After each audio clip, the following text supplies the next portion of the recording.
Hello viewers, welcome to Abbe's cooking channel. Today நம்ம சூப்பரான ஒரு பருப்பு சட்னி தான் செய்ய போகிறோம். அதுக்கு தேவையான பொருட்கள்: ஒரு கை அளவுக்கு உளுந்து, 1/4 கை அளவுக்கு கடலப்பருப்பு, 2 காய்ந்த மிளகாய், உங்கள் காரத்திற்கேற்ப சேர்த்துக்கோங்க, துருவிய தேங்காய் 1/2 கப், ஒரு 4-5 பூண்டு பற்கள். வானல் நல்லா சூடு பண்ணிக்கோங்க. அதில் ஒரு குழிக்கரண்டி அளவுக்கு ஆயில் சேர்த்துக்கலாம். ஃபஸ்ட்டு நம்ம உளுந்து ஆட் பண்ணிக்கலாம்.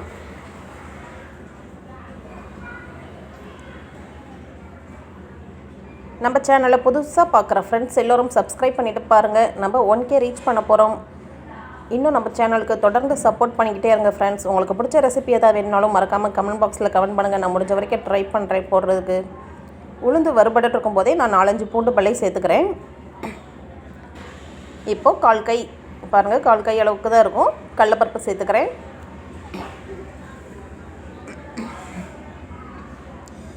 உளுந்தும் கடலப்பருப்பும் வந்து நல்லா நிறம் மாறுற வரைக்கும் வறுக்கணும்.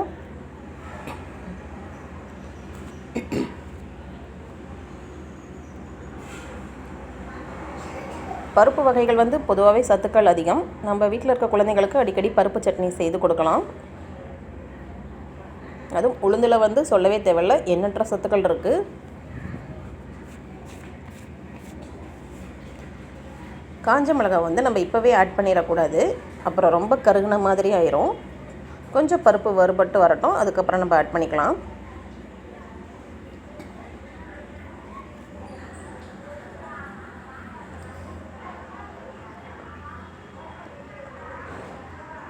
இந்த வீடியோ உங்களுக்கு பிடிச்சிருந்தா லைக் போடுங்க ஃப்ரெண்ட்ஸ். பாருங்கள், பருப்புடைய நிறம் மாறிடுச்சு. இப்போ நம்ம காஞ்ச மிளகாய் சேர்த்துக்கலாம். உங்கள் காரத்திற்கேற்ப காஞ்ச மிளகாய் சேர்த்துக்கோங்க. நான் 2 தான் சேர்த்துருக்கேன். உளுந்துடைய வாசனை நல்ல வாசனை வருது.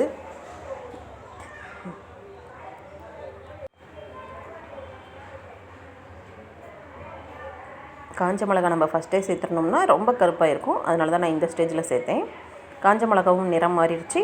இப்போ நம்ம துருவி வச்ச தேங்காய் துருவல் வந்து சேர்த்துக்கலாம்.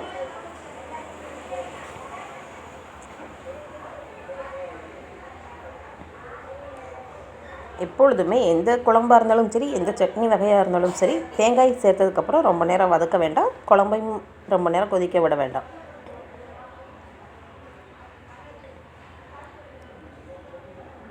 நல்லா எல்லா பருப்போடையும் சேர்ந்து வதங்கிருச்சு. இப்போ நான் அடுப்பு ஆஃப் பண்ணிடுறேன். சட்னிக்கு தேவையான பொருளெலாம் நல்லா வதங்கிடுச்சு. நல்லா ஆறட்டும். ஆறுனதுக்கப்புறம் மிக்ஸி ஜாரில் சேர்த்துக்கலாம். மிக்ஸி ஜாரில் சேர்த்ததுக்கப்புறம் தேவையான அளவு கல்லுப்பு ஆட் பண்ணிக்கலாம். இதில் பார்த்திங்கன்னா நம்ம வெங்காயமோ தக்காளியோ எதுவுமே சேர்க்கலை. டேஸ்ட்டு சூப்பராக இருக்கும்.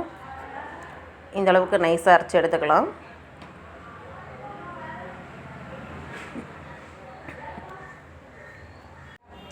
இப்போது மிக்ஸி ஜாரில் கொஞ்சமாக தண்ணி சேர்த்து அலசிக்கலாம்.